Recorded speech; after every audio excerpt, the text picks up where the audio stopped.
رات کے اندھیرے میں سڑک کنارے گزرنے والے ایک شخص کی نظر اچانک ایک سوٹ کیس پر پڑی، یا اگر یوں کہوں کہ سوٹ کیس سے آنے والی شدید بدبو اور اس کے کناروں سے باہر نکلتا ہوا خون اس نے اسے رکنے پر مجبور کیا۔ وہ چند لمحوں کے لیے وہیں شاکڈ ہو گیا۔ سامنے سڑک کے کنارے ایک عجیب و غریب سوٹ کیس پڑا تھا۔ چند ہی لمحوں بعد پولیس کو اطلاع دی گئی۔ سائرن بجاتی ہوئی پولیس موبائل موقع پر پہنچی۔ علاقہ فوری طور پر چاروں طرف سے سیل کر دیا گیا۔ لوگ جمع ہونے لگے۔ ہر چہرے پر خوف، تجسس اور بے یقینی صاف نظر آ رہی تھی۔ اور پھر جیسے ہی پولیس نے وہ سوٹ کیس کھولا، وہاں موجود ہر شخص کی آنکھیں پھٹی کی پھٹی رہیں۔ سوٹ کیس کے اندر ایک نوجوان لڑکی کی لاش تھی، عمر تقریباً 30 سال۔ لاش اکڑی ہوئی تھی، ہتھوڑے کے وار سے مار کر سر بری طرح کچلا گیا تھا، چہرہ ماسک کیا گیا تھا، آنکھیں باہر نکلی تھی، ناک اور کان کٹ ہوئے تھے اور سر پر شدید ضرب کے نشانات موجود تھے۔ لیکن سب سے ہولناک بات یہ تھی کہ لاش کی دونوں ٹانگیں موجود نہیں تھیں۔ ایسا محسوس ہو رہا تھا لاش کے ساتھ جیسے انتہائی بے رحمی سے نکالی گئی پرانی دشمنی ہو۔ لاش کے پاس کوئی آئیڈینٹی کارڈ یا فون موجود نہیں تھا۔ پولیس کو اسی دوران ایک کال موصول ہوئی، سر، یہاں ایک انسان کی 2 ٹانگیں ملی ہیں مگر دھڑ موجود نہیں ہے۔ اس بلائنڈ مرڈر کے پیچھے آخر کون تھا؟ یہ کیس پولیس کے لیے پہیلی بن چکا تھا اور انویسٹیگیشن آفیسرز اپنے اصل امتحان میں داخل ہو چکے تھے۔ آخر لاش کس کی تھی؟ اتنی بے رحمی سے قتل کیوں کیا گیا تھا؟ اور اس کا قاتل تھا کون؟ یہ سب آپ کو پتا چلے گا، مگر اس سے پہلے میں آپ سب سے کہوں گی کہ تھنک کرائم کو سبسکرائب کر لیں۔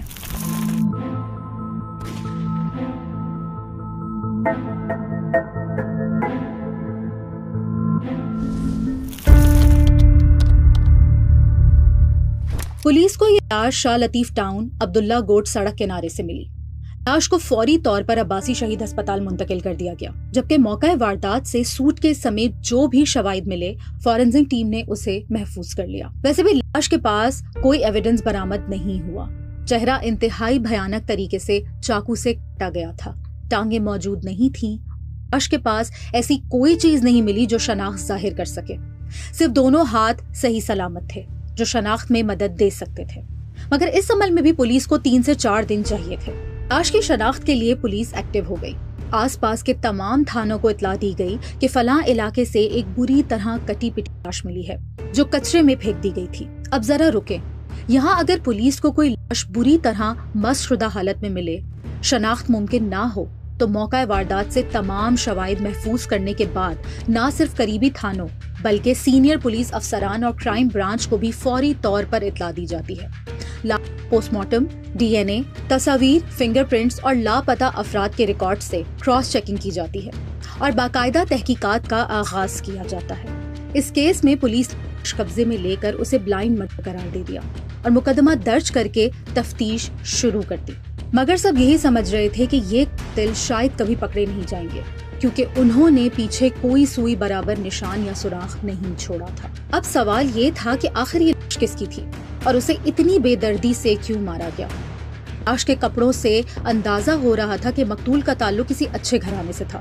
ممکن ہے کہ وہ کسی ایونٹ سے واپس آ رہا ہو۔ نہ کوئی کرمنل ریکارڈ سامنے آیا، نہ کسی بڑے جھگڑے یا دشمنی کی کوئی شکایت درج تھی۔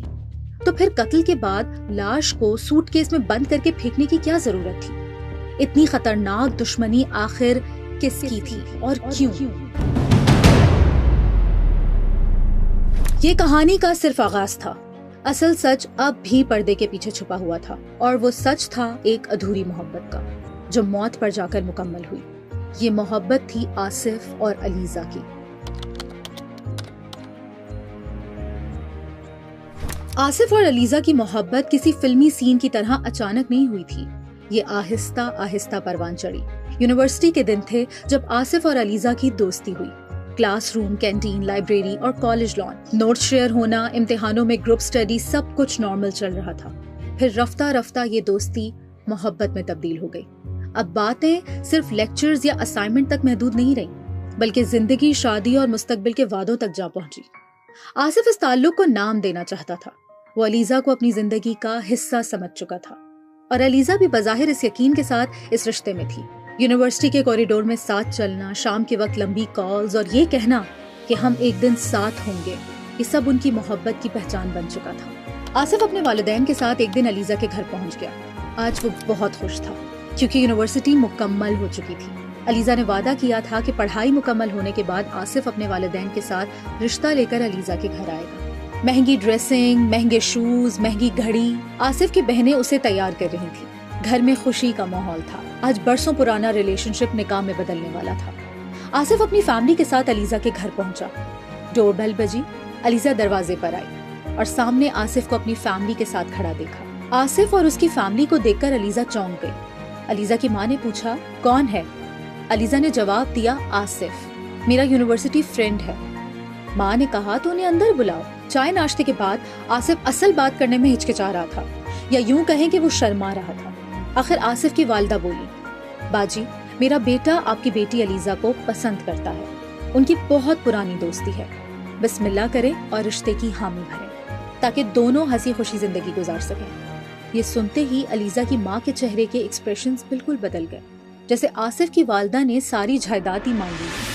علیزہ کی ماں بولی، آپ یہاں آنے سے پہلے یہ کنفرم کیوں نہیں کر کے آئیں کہ میری بیٹی آصف سے شادی کرنا بھی چاہتی ہے یا نہیں؟ زبردستی کیوں میری بیٹی کے پیچھے پڑ گئی ہیں؟ یہ الفاظ سن کر آصف کے سارے خواب ایک لمحے میں ٹوٹ گئے۔ اس نے سوچا جیسے اس کی زندگی ہی ختم ہو گئی ہو۔ آصف نے کہا، میں خود علیزہ سے بات کرنا چاہتا ہوں۔ علیزہ کی ماں نے جواب دیا، بالکل بات کر لو۔ لیکن علیزہ نے جو جواب دیا وہ آصف کے دل کو اور زیادہ چیر دینے والا تھا۔ علیزہ نے کہا، ہماری دوستی صرف یونیورسٹی کی حد تک تھی۔ میں ایک اچھی زندگی گزارنا چاہتی ہوں اور اچھی زندگی گزارنا ہر لڑکی کا حق ہے۔ تمہارے پاس کوئی جاب نہیں ہے، کوئی سیٹل مستقبل نہیں ہے۔ میں نے خود محنت کر کے جاب کی، فیس ادا کی تاکہ اپنی زندگی بہتر بنا سکوں۔ تمہارے پاس ڈگری کے علاوہ کچھ نہیں ہے، نہ تم کسی امیر باپ کے بیٹے ہو۔ شادی کے بعد تم میرا خیال کیسے رکھو گے؟ تم آج بھی اپنے باپ کی کمائی پر رہتے ہو۔ جاؤ، پہلے اپنی زندگی سیٹل کرو، پھر دیکھوں گی۔ آصف اپنی ماں کا ہاتھ پکڑ کے علیزہ کے گھر سے ہی نہیں بلکہ اس کی زندگی سے بھی نکل چکا تھا، لیکن اسے پھر بھی امید تھی کہ علیزہ ایک دن واپس ضرور آئے گی۔ جب عاشق کا دل ٹوٹتا ہے تو یا تو وہ کرمنل بن جاتا ہے یا محبوبوں اور عاشقوں والی لائف فٹ پاتھ پر گزارنا شروع کر دیتا ہے۔ یونیورسٹی کی دنیا بھی عجیب ہوتی ہے۔ کانوکیشن کے بعد لوگ بدل جاتے ہیں، ترجیحات بدل جاتی ہیں۔ علیزہ کی زندگی میں نئے چہرے آئے، نئے خیالات آئے اور شاید نئے خواب آئے۔ جو وعدے زندگی ساتھ گزارنے کے لیے کیے گئے تھے وہ زمین بوس ہو چکے تھے۔ آصف اب بھی وہیں کھڑا تھا کہ وہ علیزہ سے شادی کرے گا، مگر علیزہ آہستہ آہستہ آگے بڑھ چکی تھی۔ نئے دوست، نئے رشتے اور نئے راستے۔ آصف کے لیے یہ رشتہ زندگی تھا، مگر علیزہ کے لیے یہ اب ایک کہانی بن چکا تھا جس سے وہ نکلنا چاہتی تھی۔ اسی دوران علیزہ کی زندگی میں ایک اور لڑکے کی انٹری ہوئی۔ اس کا نام تھا بخش۔ بخش ایک امیر باپ کا بیٹا تھا۔ مہنگی گاڑی، مہنگا موبائل فون اور یہی چیز علیزہ کو بہت پسند آئی۔ علیزہ اور بخش اکٹھے وقت گزارنے لگے، ڈنر، لانگ ڈرائیوز، مگر یہ سب آصف کے دل میں کانٹے کی طرح چبھ رہا تھا۔ وہ بار بار علیزہ کو سمجھاتا رہا کہ وعدہ پورا کرو، مگر وہ ہر بار ایک ہی جواب دیتی، آصف، میں آگے بڑھ چکی ہوں۔ یہی وہ موڑ تھا جہاں محبت کا رنگ بدلنے لگا، اور جو تعلق یونیورسٹی کے دنوں میں مسکراہٹ تھا اب ایک دشمنی میں بدل چکا تھا۔ ایک ایسی دشمنی جو آنے والے وقت میں ایک ہولناک انجام کی طرف بڑھ رہی تھی، اور وہ انجام تھا ایک شخص کی موت، وہ بھی بھیانک طریقے سے۔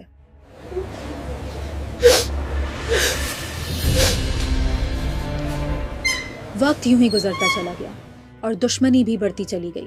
آصف وعدہ پورا کرنے کی بات کرتا رہا اور علیزہ پیچھے ہٹنے کی بات کرتی رہی۔ آصف اب علیزہ اور بخش کا پیچھا کرنے لگا۔ وہ کہاں جاتے ہیں، کس سے ملتے ہیں، ہر چیز نوٹ ہونے لگی۔ یہ معاملہ صرف پیچھا کرنا یا ریکی تک محدود نہیں رہا، کہانی اب اس سے کہیں آگے بڑھ چکی تھی۔ جب آصف نے دیکھا کہ علیزہ اس کی بات ماننے کو تیار نہیں ہے تو اس نے فیصلہ کیا کہ اب اسے کوئی اور راستہ اختیار کرنا ہوگا۔ اس کے دل میں ایک ہی بات گونج رہی تھی، اگر علیزہ میری نہیں ہوئی تو وہ کسی کی بھی نہیں ہوگی۔ آصف کافی عرصے سے علیزہ اور بخش کا پیچھا کر رہا تھا۔ اسی دوران اس کے ذہن میں خطرناک پلان بنا، کیوں نہ دونوں کو بلیک میل کر کے اپنی طرف مائل کیا جائے۔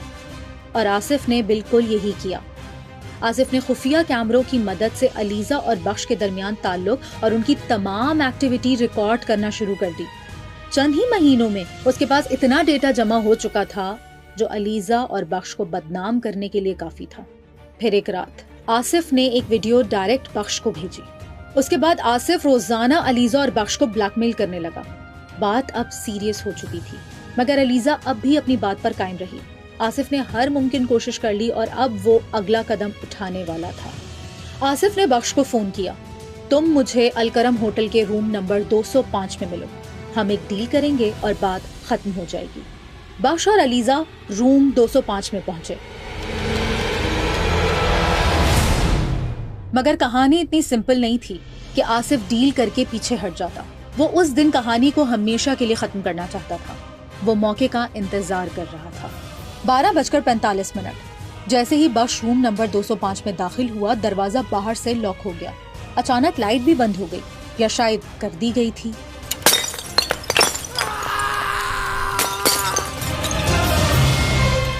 تقریباً رات 1:30 روم 205 کا دروازہ دوبارہ کھلتا ہے۔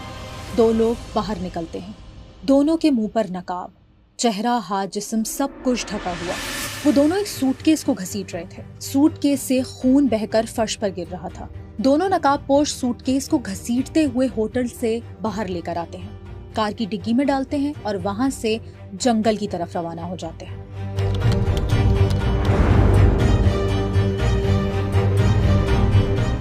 کراچی کے شاہ لطیف ٹاؤن کی ایک سنسان سڑک پر گاڑی اچانک رکتی ہے۔ دونوں نقاب پوش ڈگی سے سوٹ کیس نکالتے ہیں اور سڑک کنارے پھینک دیتے ہیں، پھر وہاں سے آگے روانہ ہو جاتے ہیں۔ آدھے گھنٹے سے زیادہ ڈرائیونگ کے بعد ملیر ندی کے قریب ایک بار پھر بریک لگتی ہے۔ دونوں نقاب پوش چند سیکنڈز میں ایک پولیتھین بیگ نکالتے ہیں اور ندی میں پھینک کر فرار ہو جاتے ہیں۔ اگلے دن شاہ لطیف ٹاؤن کی سڑک کنارے ایک شخص کی نظر ایک سوٹ کیس پر پڑتی ہے۔ اسے سوٹ کیس مشکوک لگتا ہے۔ وہ فوراً پولیس کو اطلاع دیتا ہے۔ پولیس موقع پر پہنچتی ہے، سوٹ کیس کھولا جاتا ہے اور اندر ایک آدمی کی لاش نکلتی ہے۔ وہی آدمی جس کی ٹانگیں کٹی ہوئی تھی اور چہرہ بری طرح سے مسخ ہوا تھا۔ اسی دن پولیس کو ایک کال موصول ہوتی ہے۔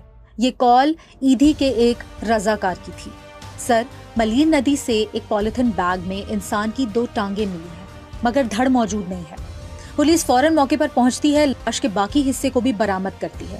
پوسٹ مارٹم کا آغاز ہوتا ہے۔ اب پولیس کو صرف ایک چیز کا انتظار تھا، اور وہ تھی پوسٹ مارٹم رپورٹ، کیونکہ یہی وہ راستہ تھا جو لاش کی شناخت تک لے جا سکتا تھا۔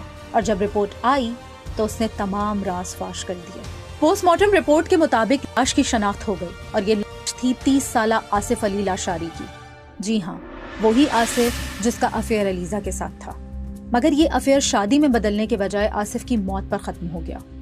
لاش کی کارروائی مکمل کرنے کے بعد پولیس نے میت ورثہ کے حوالے کی اور انویسٹیگیشن مزید تیز کر دی۔ پولیس کا شک اب علیزہ کے دوسرے بوائے فرینڈ بخش پر جا ٹکا۔ اس کی وجہ یہ تھی کہ جب پولیس نے آصف کے گھر والوں سے بات کی تو انہوں نے بتایا آصف ایک علیزہ نامی لڑکی سے محبت کرتا تھا۔ وہ اس کی یونیورسٹی میں پڑھتا تھا۔ ہم رشتہ لے کر بھی گئے تھے، لیکن ان لوگوں نے انکار کر دیا اور آصف کو ہمارے سامنے ذلیل بھی کیا۔ ہم نے آصف کو بہت سمجھایا کہ اب پیچھے ہٹ جاؤ، مگر آصف ماننے کو تیار نہیں تھا۔ وہ محبت میں بالکل پاگل ہو چکا تھا۔ پولیس نے سوال کیا کہ علیزہ کسی اور کو پسند کرتی تھی۔ گھر والوں نے ایک نام لیا، بخش کا۔ پولیس نے بخش کے گھر چھاپا مارا۔ وہ فرار ہو چکا تھا۔ اب پولیس کا شک یقین میں بدل چکا تھا۔ چھاپے کے دوران پولیس نے بخش کے گھر سے لیپ ٹاپ اور قتل کا آلہ برآمد کر لیا تھا، وہی چاقو جس نے آصف کی ٹانگیں الگ کی تھیں اور چہرہ کر دیا تھا۔ اس کے علاوہ ایک ہتھوڑا بھی ملا جس پر خون کے نشانات موجود تھے۔